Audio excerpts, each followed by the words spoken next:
So imagine it is 1527. Okay. You are standing on the humid, just completely unforgiving coastline of what we now call Florida. Hmm. And a Spanish expedition, this is led by Pánfilo de Narváez, has just met with, like, absolute disaster. Oh, yeah. A total catastrophe. Right. Out of an initial force of, I think, 600 men who are aiming to claim the Gulf Coast, they get hit by hurricanes, starvation, disease. It just decimates their numbers. Yeah, it was brutal. And only 4 men managed to survive this massive shipwreck. They physically pull themselves out of the churning surf and onto the shores of Galveston Island, Texas. And one of those 4 men is named Muzafa Zemmouri. History would later remember him as Estevanico. And, his story, it completely shatters the timeline we've all been taught in school. Right, because Zemmouri wasn't a Spanish conquistador. No, not at all. He was born in Azamor, Morocco. He was a Muslim man who had been enslaved by the Spanish and dragged across the Atlantic. And in 1528, he begins this just grueling 8-year journey on foot across the interior of the North American continent. Which is just wild to think about. I mean, long before Jamestown. A full century before the Pilgrims stepped onto Plymouth Rock, right? He walked across present-day Texas, New Mexico, Arizona, and he was learning, like, multiple Native American languages along the way. Yeah, he became a primary negotiator. Exactly, a negotiator and a healer for these desperate survivors. He is, by all the historical accounts we have and the biographical data, one of the very first people from the Old World, and almost certainly the first Muslim, to physically traverse the interior of what would become the United States. Which means we are stepping into a really profound moment today. For you listening, it is 2026. We are marking the 250th anniversary, the semi-quincentennial of the United States. Quite a milestone. It is. And our mission in this deep dive is to completely upend a historical assumption. Like, if you think of Muslims as recent arrivals to the American story, a demographic that just showed up in the late 20th century, you are about to see them as foundational co-authors of the American project. Absolutely foundational. We are diving into a brilliant new book today. It's titled American Islam, A Story of Shared Destiny at 250 by Dr. Iqbal Akhtar, along with his complementary research. Yeah. Okay, let's unpack this, because we're not just talking about historical trivia here, right? No, not at all. This isn't about, finding a few footnotes in a textbook. We are tracing an unbroken, deeply ingrained thread of Islamic influence that runs through, well, America's earliest diplomacy, the literal physical engineering of its southern economy. Agriculture, yeah. Right. And the creation of its most iconic music, the expansion of constitutional rights, and even the absolute bleeding edge of its scientific achievements. So let's pick up that thread in the founding era, because to really understand America at 250, we actually have to look at the years when the Republic was just this fledgling, vulnerable idea, right? Just fighting for its life against the British Empire. It was not a sure thing, by any means. No. In the late 1770s, the Continental Army is outgunned, underfunded, and they are just desperate for international legitimacy. Washington's forces need a geopolitical lifeline. And the very first sovereign nation to publicly recognize the independence of the United States wasn't France, and it wasn't Spain. No, it was the Sultanate of Morocco. Wow. Yeah. On December 20, 1777, Sultan Sidi Muhammad III issued a formal decree. He publicly declared that all American ships were free to enter Moroccan ports on the exact same terms as any other nation that had a treaty with the Sultan. I want to pause on the mechanics of this, though, because I don't think people realize how precarious international shipping was at that exact moment. Yeah. The U.S. no longer had the protection of the British Royal Navy. Right, they were completely exposed. American merchant ships were just sitting ducks in the Mediterranean and the Atlantic, right? Exactly. The Mediterranean was controlled by the Barbary states. And without naval protection or, established treaties, American commerce was essentially paralyzed. They couldn't trade. They'd just get captured. Right. So Sultan Muhammad III's decree was a massive geopolitical risk. What's fascinating here is that he was explicitly siding with a rebel colony against the global superpower of the time, the British Empire. Which is huge flex, honestly. It really was. This wasn't just a friendly gesture. It was a highly strategic diplomatic maneuver that gave the United States a crucial veil of legitimacy and physically safety for its commerce.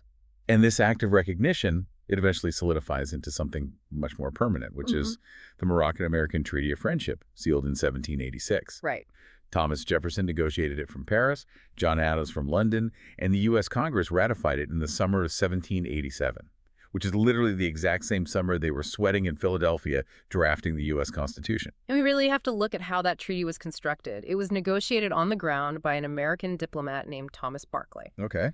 And what Barclay secured was incredibly rare for the time. It was a comprehensive treaty covering diplomatic relations, trade protocols, mutual protections, and it required absolutely no promise of financial tribute. Wait, really, no tribute at all. None.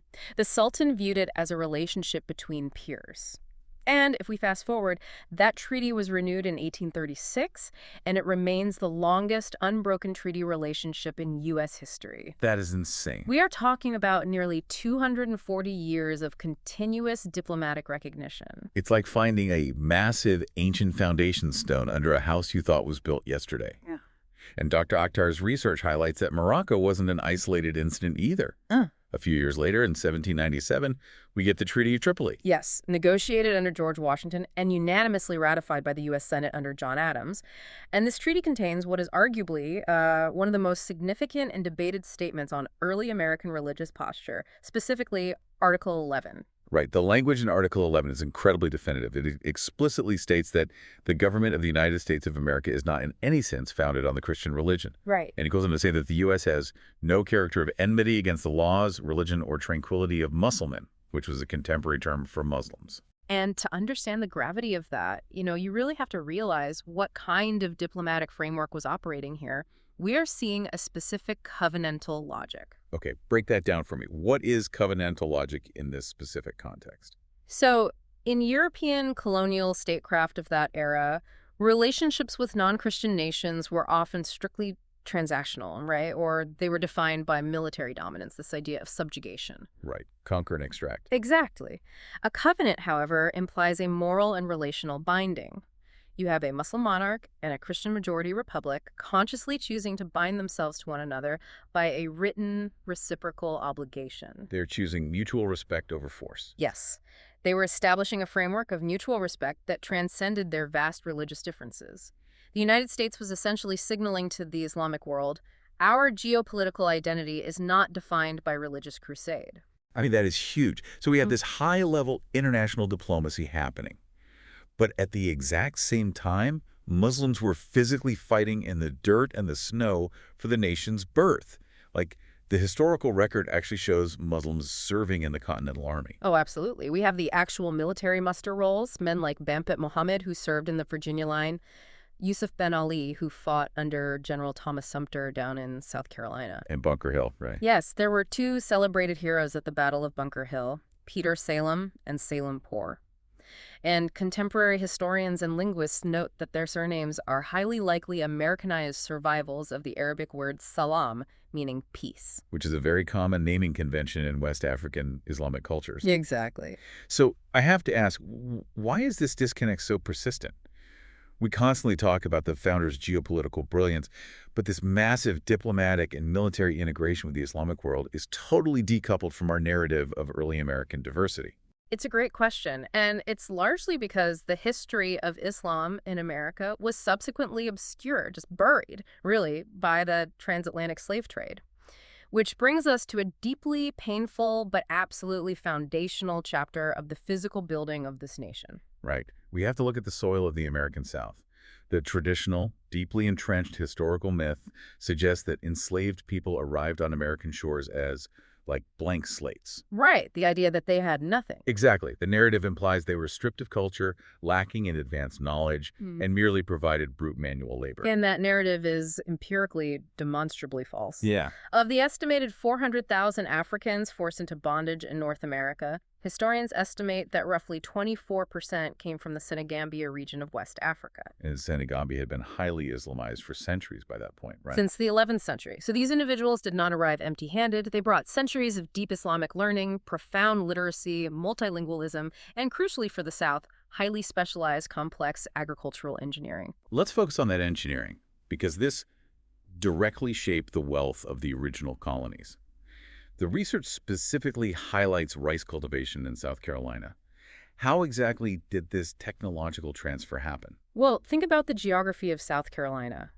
The coastal lowcountry is marshy, it's tidal, and it is incredibly difficult to farm using traditional European methods. It's basically a swamp. Exactly.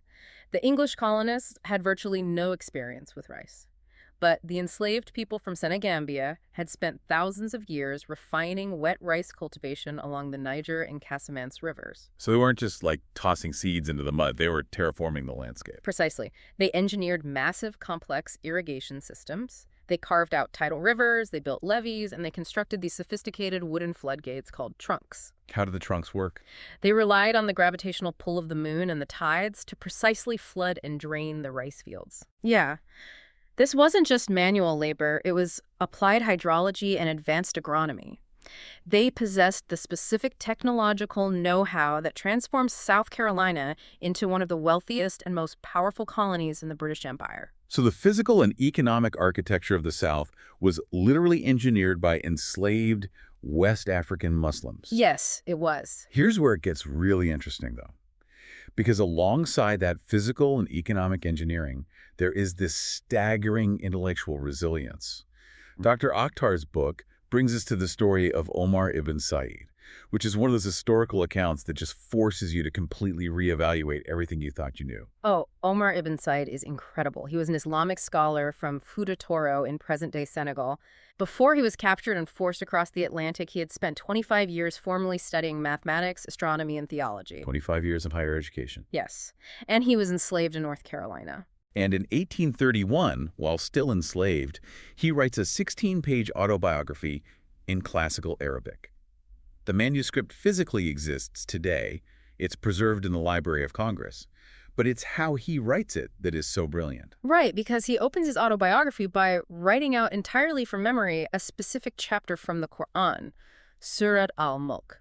I wanted to dig into the mechanics of that choice. Why that specific chapter? What does Surat al-Mulk actually say?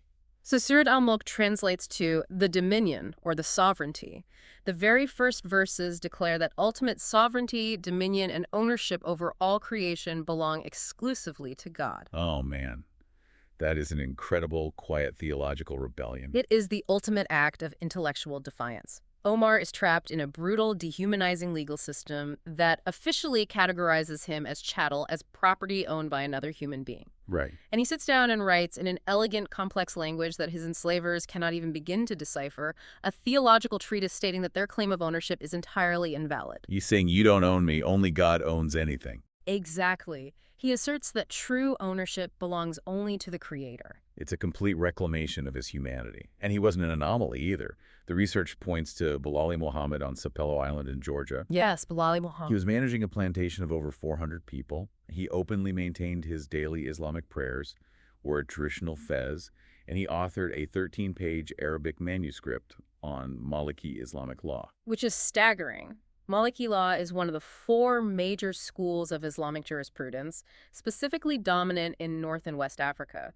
For Bilali to write a legal text from memory under those conditions, it shows an unfathomable retention of complex legal theory. Unbelievable. And we also see figures like Abdul Rahman Ibrahim ibn Sori. He was an aristocratic military commander from Guinea who was enslaved for 40 years in Natchez, Mississippi. He's known as the prince among slaves, right? Yes, and he was eventually freed, but only after the Sultan of Morocco personally intervened with President John Quincy Adams. Wait, really? The President of the United States and the Sultan of Morocco were negotiating the freedom of a specific enslaved man. Yes, they were. Abdul Rahman had managed to get a letter, written in Arabic, delivered to the local U.S. senator. The senator forwarded it to the U.S. consulate in Morocco, who then showed it to the Sultan. That is just wow. The Sultan recognized Abdul Rahman's royal lineage based on the letter and requested his release.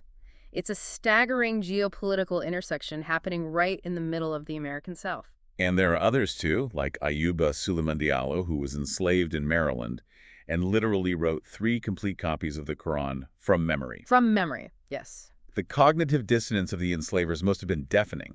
I mean, how did the historical record reconcile a brutal system that justified itself by claiming Africans were intellectually inferior with the undeniable physical proof of their profound literacy and complex theology? The short answer is they didn't. They suppressed it. They just ignored it. Or they twisted it. When enslavers encountered this deep literacy, they often treated it as an oddity, Or they tried to claim these individuals were Moors or Arabs, not Africans. To preserve the racism. Oh, exactly, to maintain their racist justifications for enslaving black people.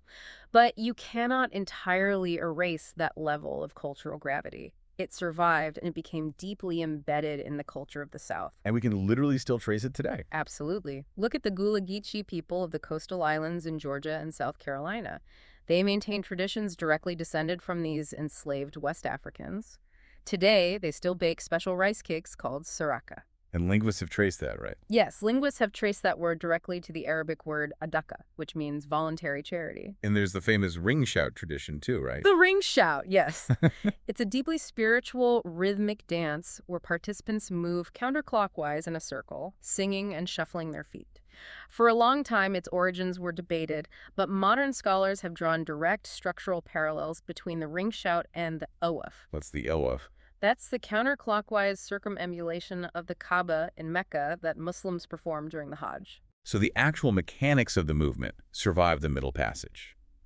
That is incredible. And that transitions us to something massive, because the physical labor and that intense spiritual resilience in those coastal fields didn't just yield rice and indigo. No, it yielded much more. They created the acoustic conditions that gave birth to America's most distinctive cultural export. We have to talk about the roots of the blues. Yes. This is where history, musicology, and tragedy all intersect. If you trace the sonic lineage of jazz, the blues, and ultimately rock and roll, you are led definitively back to the Islamic musical traditions of West Africa's Sahel region. Dr. Akhtar notes in the book that the United States received a much higher proportion of enslaved people from heavily Islamized regions than destinations like, say, Cuba or Brazil. Right. And this demographic reality directly shaped why the blues emerged specifically in the American South. To understand the mechanics of this, we really have to look at how different West African cultures made music. In the coastal, non-Islamic regions of West Africa, music was heavily polyrhythmic, heavily focused on complex drumming ensembles. Okay, lots of drums. Lots of drums. But in the Sahel, this is the vast region stretching across Senegal, Mali, and Niger, the music was profoundly influenced by Islamic acoustic aesthetics. It heavily favored stringed instruments and a solo declamatory style of singing. Okay, but both groups were enslaved and brought to the U.S. So why did the string-based solo vocal tradition of the Sahel completely dominate the American South while the drum traditions flourished in places like Haiti and Brazil? Because of a specific, terrifying historical event. The Stoner Rebellion of 1739 in South Carolina. What exactly happened there? A group of enslaved people, primarily from the Congo region, organized a massive armed rebellion. And to coordinate their march and signal to others to join them, they used drums. See, in traditional Central and West African societies, drums were not just musical instruments, they were advanced martial communication devices. They could transmit complex messages over long distances. So the colonial authorities realized the drums were a tactical threat. Exactly. The rebellion was brutally suppressed, and in sheer terror, the South Carolina legislature passed the Negro Act of 1740. Among other horrific restrictions, it explicitly outlawed the use of drums, loud horns, or any instrument that could be used to signal. And this ban spread. Yes, it spread across the entire South. So they essentially mandated a total acoustic redesign of the culture. They silenced the polyrhythmic drum traditions by law. But here is the critical historical irony. By banning the drums, they inadvertently created an evolutionary void in the music. And what filled that void? The strings. The string-based solo vocal practices of the Islamic Sahelian musicians, which were not banned because the enslavers didn't view them as a military threat. That is fascinating. The acoustic environment was artificially selected to favor the Sahelian traditions. Yes. The West African kora and the ngoni, which are complex, lute-like stringed instruments, they were rebuilt in the Americas using gourds and animal skins. Thomas Jefferson himself documented in 1782 that the primary instrument of the enslaved Africans was what he called the banjo. The banjo. Which is the direct ancestor of the American banjo. Okay, so the instrument survived. But it's not just the banjo, right? It's the human voice. It's the very structure of how the songs are sung. This is where the musicology gets truly undeniable. Ethnomusicologists like Gerhard Kubik and historians like Sylviane Diouf have drawn a direct structural, sonic line between the Islamic adhan, the daily call to prayer, and the American field holler. For someone who isn't a musician, break down what that actually sounds like. What are the shared mechanics? Well, think about how a standard European hymn is structured. It's usually very metered, strictly keeping time, with notes that fall perfectly on the keys of a piano. Right, very rigid. Now listen to the Islamic call to prayer. It features a technique called melisma.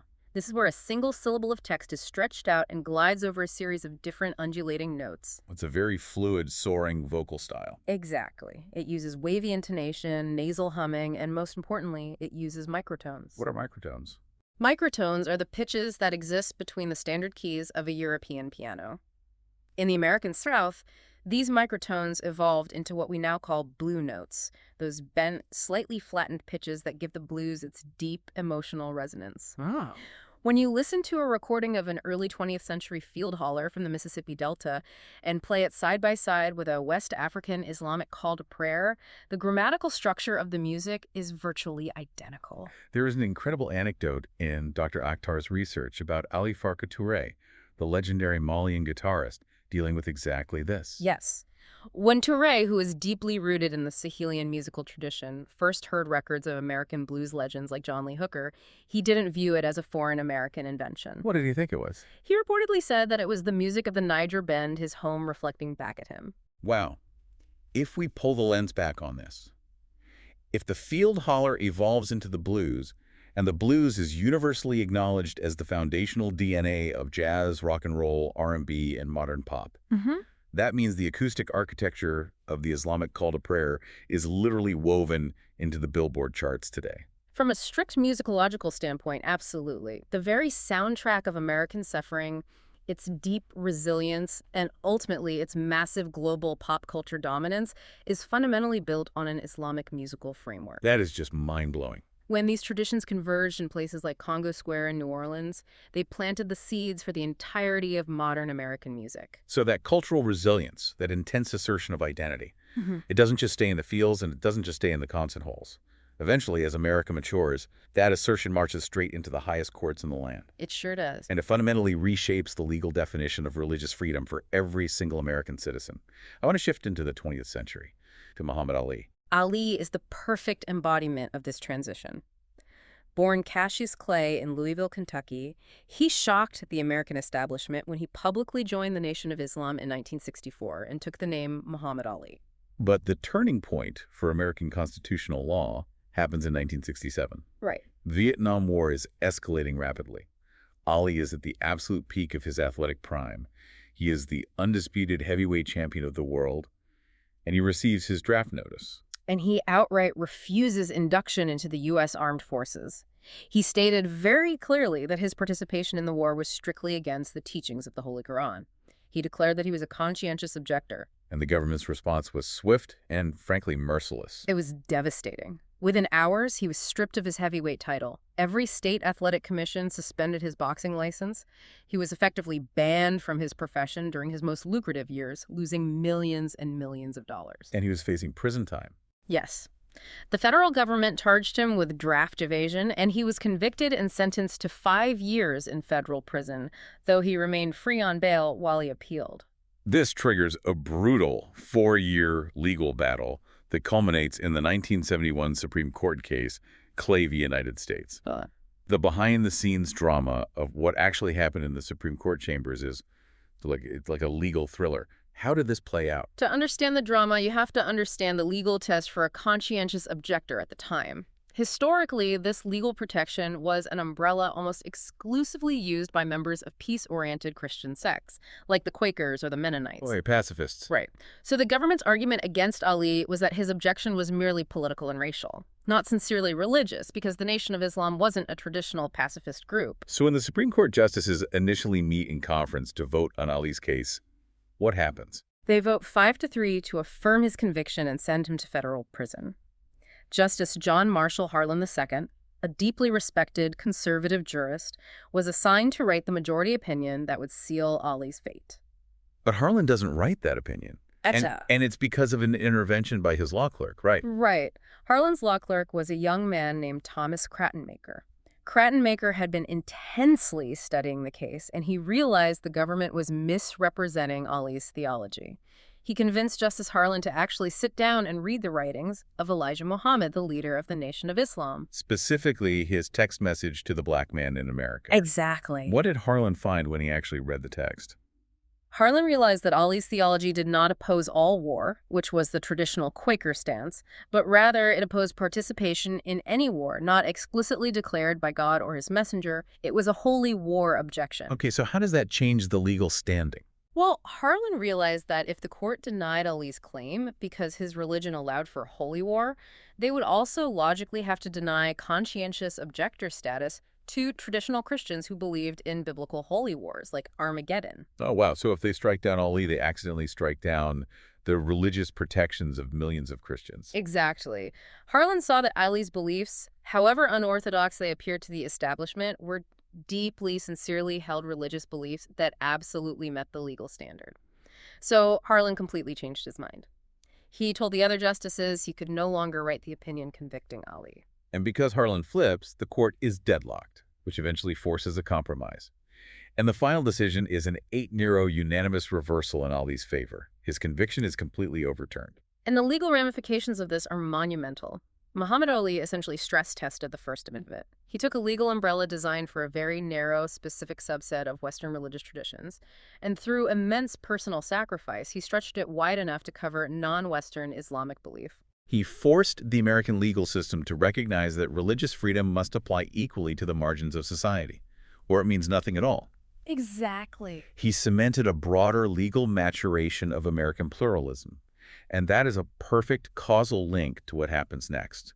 Because when a society legally cements pluralism and protects the conscience of the individual, it becomes an incredibly powerful magnet for global talent. It really does. That widening of the First Amendment helped create the environment where modern American science could thrive, plugging the U.S. directly into the ancient intellectual traditions of the Islamic Golden Age. That is a crucial connection. We often view American scientific dominance as an isolated modern phenomenon, but the foundations of Western science did not just spontaneously generate in Europe. Right. The traditional narrative jumps straight from ancient Greece to the European Enlightenment, totally ignoring a massive 1,000-year bridge in between. They ignore the Islamic scholars from the 8th through the 13th centuries who preserved, critiqued, and massively advanced human knowledge. We are talking about intellectual giants. Like Al-Khwarizmi, right? Yes. An 8th century mathematician. The very word algebra is derived from the title of his foundational textbook, Al-Jab. And the word algorithm is literally just the Latinized corruption of his name. Or Ibn al-Haytham, right? The father of modern optics. Yes. In the 11th century, he wrote the Book of Optics, which completely overturned the ancient Greek understanding of vision.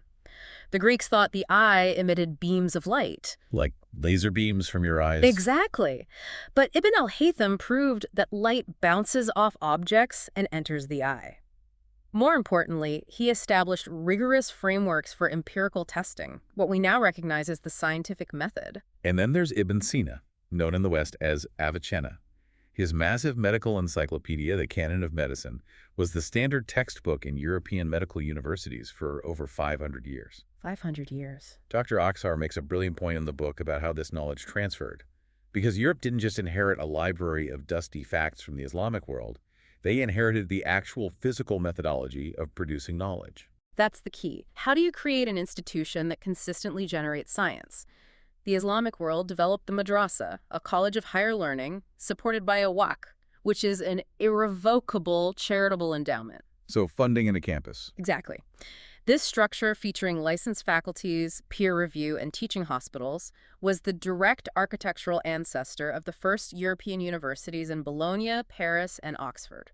So if you fast forward to modern America, you see that ancient intellectual momentum, that deep cultural reverence for empirical discovery, manifesting at the very pinnacle of American science today. You really do. Dr. Akhtar's research highlights 3 Muslim Americans who have won the Nobel Prize in chemistry. Let's break down exactly what they discovered, because the mechanics are incredible. First, Dr. Ahmed Zoil at Caltech, who won in 1999. Dr. Zoil is known as the father of femtochemistry. Wait, stop there. What is a femtosecond? A femtosecond is 1/millionth of 1/1000th of a second. I can't even process that. To give you an analogy, a femtosecond is to a single second what a second is to 32 million years. It is an almost incomprehensible slice of time. How is it even physically possible to capture something that fast? I'm picturing someone trying to photograph a speeding bullet with a disposable 1990s camera. It requires extraordinary technology. Zoo Whale basically invented the world's fastest camera using ultra-fast laser pulses. Okay. Imagine you are in a pitch-black room with people dancing rapidly. If you turn on a strobe light that flashes for just a fraction of a second, the dancers appear frozen in motion, right? Right. Zewell used laser flashes lasting only femtoseconds to strobe light chemical reactions. He allowed humanity to observe in slow motion the exact, precise moment that individual atoms break their bonds and form new ones. You literally film the fundamental building blocks of the universe interacting. That is staggering. It's revolutionary. And then in 2015, the Nobel went to Aziz Sankar at UNC Chapel Hill. Sankar mapped out, at a molecular level, the machinery that living cells use to repair damaged DNA. Every single day, your DNA is bombarded and damaged by ultraviolet light from the sun and by free radicals. And if your cells couldn't repair this damage, your body would succumb to cancer almost immediately, right? Instantly. So how does the repair mechanism actually work? Sankar discovered a process called nucleotide excision repair. It's essentially a molecular text editor. He mapped the exact enzymes that slide along the DNA strand, detect a bulky UV-damaged lesion, snip the damaged section out like a pair of microscopic scissors, and patch it with fresh, healthy DNA. Wow. Understanding the specific mechanism is absolutely foundational to modern cancer treatments and our understanding of cellular aging. And most recently, in 2023, the Nobel went to Mongi Bawendi at MIT. Bawendi revolutionized the synthesis of quantum dots. Okay, explain quantum dots to me like I'm 5 years old. Imagine a tiny crystal of semiconductor material, so unimaginably small that it only contains a few thousand atoms. At this microscopic nanoscale, the normal laws of classical physics start to break down and quantum mechanics take over. Okay, I'm with you. Here is the magic of a quantum dot. Its optical properties, specifically the color of light it emits, are dictated entirely by its physical size. Wait, so the exact same material changes color just because it's slightly bigger or smaller? Yes. A larger dot might emit red light, while a slightly smaller dot of the exact same material emits blue light. This is dictated by the Schrödinger equation governing the electrons confined within the dot. That's insane. For decades, scientists knew this theoretically, but they couldn't manufacture them cleanly. Bawendi developed a chemical method to synthesize quantum dots with perfect, uniform precision. And what do we use them for today? Today, his discovery illuminates the brilliant colors in QLED television screens, and more importantly, it provides ultra-precise, glowing molecular markers used by surgeons to map tumors inside the human body during surgery. You know, we constantly treat science and religion as if they are locked in this endless historical cage match. But looking at this narrative, they are completely intertwined.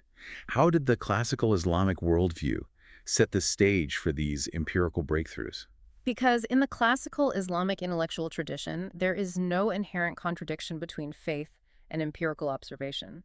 Studying the natural world, uncovering its hidden laws, its mathematics, its physics, was viewed as a direct method of knowing the Creator. Nature was considered a second revelation. Right. Modern American scientific leadership is heavily dependent on its openness to immigrant brilliance. And in this case, that brilliance is carrying the DNA of a 1,200-year-old empirical tradition. And what's fascinating is that this drive to understand the mechanics of the universe is paired with an equally intense drive to care for the people living in it. Which brings us to how this community structures compassion. We are moving from the chemistry lab to the economics of civil society. Right. We are talking about philanthropy. But in Islam, philanthropy isn't just left to warm, fuzzy sentiments or, end-of-year tax deductions. It is structurally, legally embedded into the theology. It is one of the 5 pillars of the faith. Let's break down those pillars. Dr. Akhtar's book discusses zakat and adaka.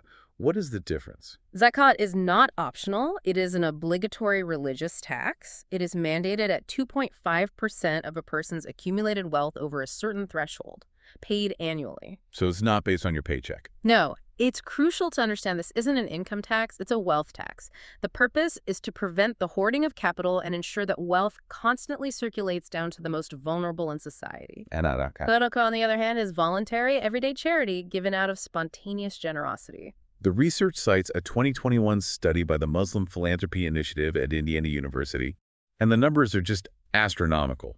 Muslim Americans gave an estimated $4.3 billion in charitable contributions in a single year. Let's ground that statistic at the household level. The average Muslim American household donated $3,242 to charity that year.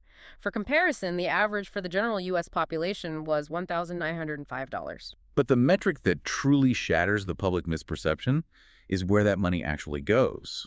There's a persistent, cynical narrative that minority diaspora communities only send money overseas.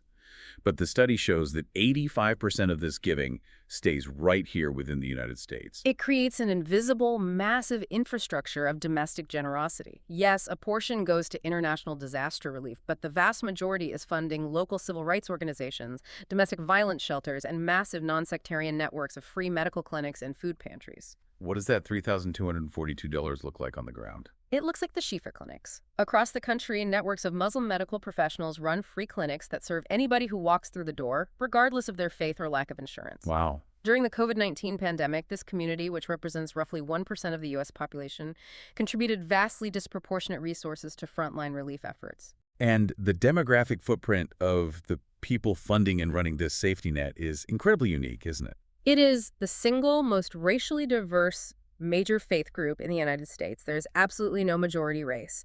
You have a community comprised of African Americans whose roots go back to the origins of the country, alongside immigrants from South Asia, the Middle East, Africa, and Europe. That's a huge spectrum. And they are highly educated, with 46% holding college degrees, and they are heavily overrepresented in vital sectors like healthcare, technology, engineering, and increasingly public office. So I have a fundamental question. Where does this deep commitment to building a shared civic life come from? Building institutions for everyone, not just your own in-group. The book argues this isn't some modern 21st century assimilation strategy. It is rooted in a constitutional document drafted 1,400 years ago. This is perhaps the most vital historical anchor in the entire text. We are talking about the Ethet al-Medina, commonly known as the Compact of Medina, or the Constitution of Medina. Take us back to 622 CE. What is the context of this document? In 622 CE, the Prophet Muhammad and his early followers fled intense persecution in Mecca and migrated to an oasis city called Yathrib, which was later renamed Medina. When they arrived, Medina was on the brink of a brutal civil war. Over what? The city was a volatile mix of Muslim immigrants, local Arab tribes, some of whom were still pagan, and several powerful Jewish clans. It sounds like a recipe for absolute chaos. It was. So the Prophet Muhammad drafted a formal written agreement to prevent bloodshed and establish a functioning society. By many scholarly accounts, the Compact of Medina is one of the earliest written constitutions in human history. Okay, how did it work? It legally bound these wildly diverse, fractured groups into a single body politic, a single ummah for the purposes of mutual defense, justice, and social order. But the crucial mechanism here, the truly revolutionary part, is that it didn't mandate conversion to Islam to be part of the state, right? Exactly. It explicitly guaranteed that each group would retain its own religious freedom. Clause by clause, it stated that the Muslims had their religion and the Jewish clans had theirs. But they still work together. Yes. Despite their profound theological differences, they were equal shareholders in the defense of the city and the resolution of disputes. This raises an important question about how we even define a nation today. It's proto-Islamic public law. It's essentially an ancient open-source code for democracy. The idea that you do not have to assimilate, you do not have to erase your differences to be an equal citizen in the polity. You can draw a direct line between the Compact of Medina and the American motto, E pluribus, unum ad of many, one, and the protections of the First Amendment. And this pluralism wasn't just a pragmatic political compromise. It had a deep theological warrant. The Quran itself frames diversity as a divine intention. Oh. Surah 49, verse 13, explicitly states that God created humanity into different nations and tribes that you may come to know one another, a concept called ta'aruf. Ta'aruf. The text argues that diversity is not a curse, and it's not a historical accident. It is a deliberate mechanism designed by God to foster mutual understanding and intellectual growth. So, if the historical blueprint for pluralism is so clear, how is the contemporary American Muslim community applying it right now? In 2026, the U.S. is grappling with deep, effective political polarization at home and the shadow of extremism abroad. How does a 1,400-year-old compact function today? The book outlines how the community is actively forging a contemporary covenant, First, they have fiercely addressed the theological distortions of extremism.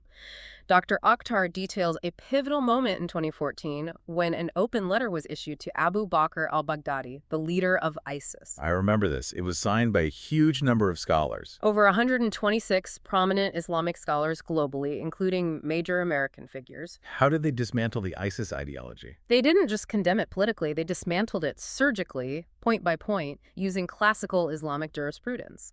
They proved that ISIS's actions, the targeting of innocents, the destruction of graves, the forced conversions, were strictly forbidden by Islamic law. They used their own texts against them. Exactly. They demonstrated that extremism is a profound mutation and a violation of the faith's core legal texts.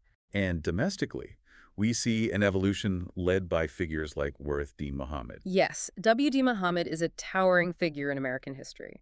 In 1975, following the death of his father, Elijah Muhammad, he assumed leadership of the Nation of Islam. Over the next decade, he engineered an incredible transformation, guiding hundreds of thousands of African-American Muslims toward mainstream Orthodox Sunni Islam. That is a massive demographic shift. It was. He dismantled the racialized theology of the past and wholly embraced the U.S. Constitution. He taught that there is zero contradiction between being fully, authentically Muslim and being a dedicated American citizen. And bringing it to this exact moment in time, the research introduces a highly relevant contemporary declaration, the Mithaq al-Ta'aruf, or the Covenant of Mutual Acquaintance. This document is a modern manifestation of the Medinan ideal. Drafted by contemporary Muslim scholars, it sets out a comprehensive Islamic case for religious pluralism, the universal dignity of all human beings, and the absolute unequivocal rejection of anti-Semitism, Islamophobia, and terrorism. One of the mechanics of this document that really caught my attention was its reliance on the concept of the Ansar. Yes. The Ansar, which translates to the helpers, were the original residents of Medina who welcomed the Prophet and the destitute refugees fleeing Mecca. Right. The Covenant of Mutual Acquaintance takes this historical role and elevates it to a perpetual theological obligation. It argues that modern Muslims have a religious duty to embody the spirit of the Ansar by welcoming the stranger and protecting the refugee, the Ibn al-Sabil or wayfarer, regardless of that refugee's background, religion, or origin. We have to acknowledge the reality of the U.S. at its 250th anniversary. We're looking at a republic that feels intensely fractured. Trust in institutions is plummeting. Political polarization is at a fever pitch. But this document introduces a concept that Dr. Akhtar calls covenantal pluralism. Covenantal pluralism is a vital upgrade to our current civic software. Much of modern society relies on what we might call thin, grudging tolerance, like, I'll leave you alone if you leave me alone. Right, just coexistence. But covenantal pluralism asks for something much harder, but much more resilient. It demands robust solidarity. It requires citizens who hold profoundly different, even conflicting convictions to actively commit to each other's flourishing. That's a high bar. It is. It argues that institutions like the local mosque don't just exist for private prayer. They function as active schools of civic integration. The narrative here is incredibly powerful. American Muslims aren't just asking for a seat at a fracturing, polarized table. They are bringing a 1,400-year-old carpentry tradition to help rebuild the table itself. They are actively modeling how communities divided by deep convictions can remain united by a shared civic covenant. Because to strengthen a republic, you do not need everyone to believe the exact same things. You need them to know one another, to engage in that Quranic concept of ta'aruf, and to keep faith with one another across the boundaries of what they cannot share. Which brings us to the end of an absolutely incredible journey. For you listening, we have covered a staggering expanse of ground today. We started in 1527 with Estevanico surviving a shipwreck to walk the vast deserts of the Southwest. It's been a long trip. We analyzed the diplomatic foundation stones laid by Morocco in 1786, saving American shipping. We explored the quiet theological defiance of enslaved Muslim scholars like Omar ibn Said, engineering the wealth of the Carolinas. We unpacked the acoustic evolution of how the rhythmic, vocal resilience of the Sahel literally gave birth to the American blues. We watched Muhammad Ali stretch the First Amendment to protect the consciences of all Americans. We saw immigrant chemists translate the ancient empirical methods of the Islamic Golden Age into Nobel Prizes. And we discovered the ancient constitutionalism of Medina echoing in modern philanthropy. What this history proves, unequivocally, is that the future belongs to the bridge builders. It belongs to those who possess the historical precedent and the grammatical structure to hold difference together without dissolving it. The American experiment in self-government has had Muslim hands actively engineering it from the very first day. That's the core message. Absolutely. So I want to leave you with a final thought to mull over as you go about your day. If the cultural and legal bedrock of America was significantly shaped by Islamic thought, by early diplomacy, by the music of the Sahel, and by the profound intellect of enslaved scholars, how might fully acknowledging this shared DNA completely change the way we teach American history to the next generation? It changes everything. When you look closely at the foundation of that historical house we talked about, you don't just see a linear addition of diverse parts arriving late to the party. You see that the other you thought arrived yesterday has actually been staring back at you in the mirror the entire time. And if that's true, if our DNA is that deeply entangled, does the concept of a culture war even make sense anymore? Thank you for taking this deep dive with us.